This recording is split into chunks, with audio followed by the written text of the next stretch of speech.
Quando que isso passa de uma mera cobrança para uma perseguição? Perfeito. Veja, nós temos valores constitucionais que garantem a liberdade de expressão. É amplo esse direito, faz parte do grande cenário democrático em que vivemos, mas a liberdade de expressão não se confunde com liberdade de ofensa. Então, existem limites de razoabilidade quando você faz algum tipo de cobrança ou intervenção em um grupo, seja um grupo presencial, seja um grupo virtual, como nas redes sociais e nos aplicativos de comunicação. Então, esse limite exige uma razoável dose de bom senso. Questões de Gente, eu sou a única que come, tá? A única. Eu sou Ninguém o único come que esse bebe. negócio, pelo amor de Deus. que são as Esse uísque tá muito bom. Tá gostoso. Eu acho que eu vou mudar o horário do podcast para tarde, porque aí dá pra gente servir um uísque. Vai ficar mais legal. Beber água. Eu não bebo não, mas eu vou beber esse Pessoal, suco de também não laranja. bebo não. E se beber, não dirijam, tá?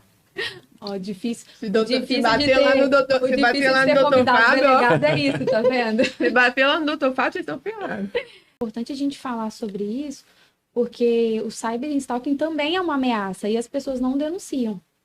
Sim, eu entendo até que o cyberstalking, ele muitas das vezes é mais prejudicial à vítima do que a própria Que expõe, né? presença do autor, porque de certa forma é permanente, acaba sendo reiteradamente praticado, porque você tem a disponibilidade virtual ali a qualquer momento, e nos meios virtuais as pessoas perdem um pouco aqueles freios inibitórios que teriam numa relação presencial. Então as pessoas se colocam numa condição mais ofensiva quando estão por trás de uma tela.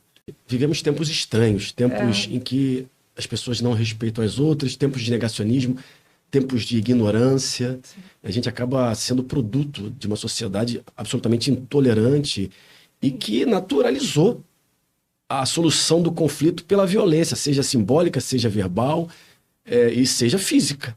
Verdade. Então, o desafio, né, dos novos tempos aí, da pós-modernidade, é você voltar a ser educado. Esse é o grande desafio da humanidade agora. Você falou, pergunta, a diferença entre o stalking e o assédio moral? O assédio moral, ele não configura crime. Não é um configura. comportamento absolutamente reprovável, muito comum em relações trabalhistas, mas que em si não configura crime. Configura motivo para talvez uma demissão por justa causa, uma indenização no campo civil perfeitamente viável e muito comum. Uhum. É quando você também reiteradamente coloca aquela pessoa numa situação de esquecimento, numa situação de humilhação cotidiana, e aquela pessoa já não sente mais vontade de estar no ambiente de trabalho. Virou um processo, a pessoa cometeu o crime, foi feito todo o procedimento, assim, e chegou lá no juiz, quais são as penalidades que podem...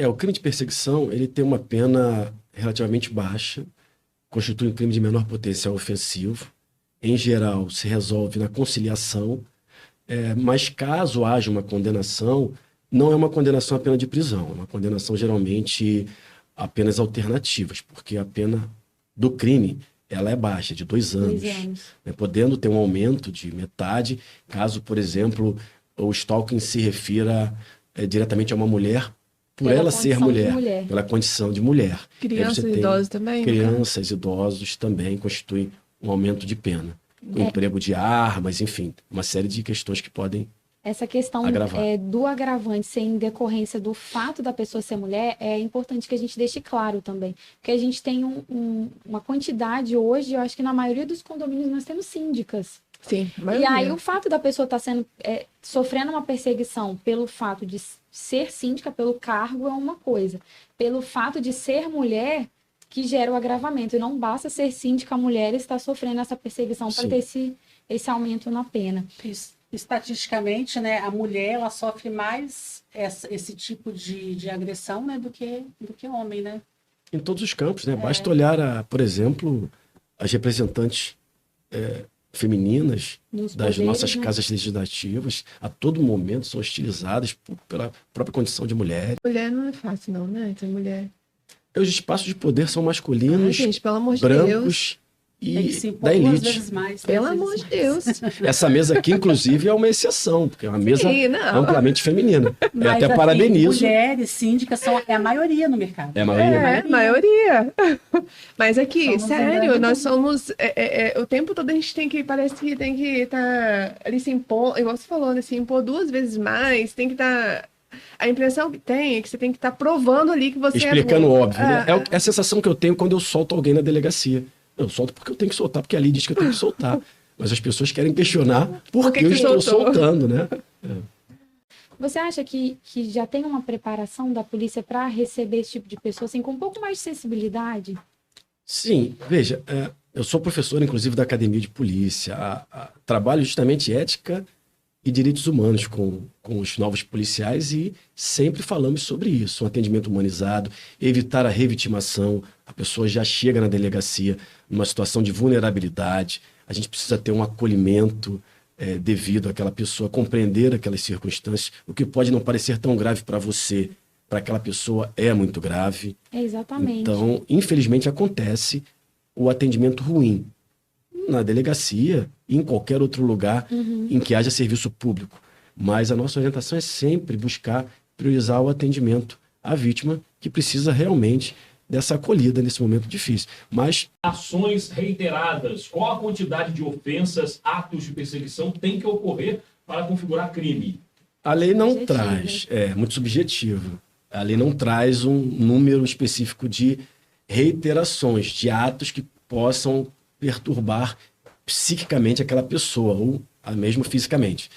Mas é tudo uma questão de análise que a gente chama de casuística, uma análise no caso concreto. A gente vai analisar cada situação e aí, com base nessa análise muito específica de cada caso, a gente toma a decisão. E aí a gente já parte para um outro crime que é um pouco mais grave, né, doutor? Sim, o assédio sexual ele ocorre dentro de relações de subordinação, geralmente em relações de trabalho, mas o que também acontece, e pelo menos nós temos apurado isso com certa frequência, é a importunação sexual contra pessoas da relação condominial. É o fato de você, por exemplo, já tivemos casos lá da pessoa fazer exposição de genitália para outra pessoa moradora, né? A importunação sexual se configura dessa maneira, quando você também causa um transtorno para a vítima, mas a sua conduta ela tem uma finalidade sexual.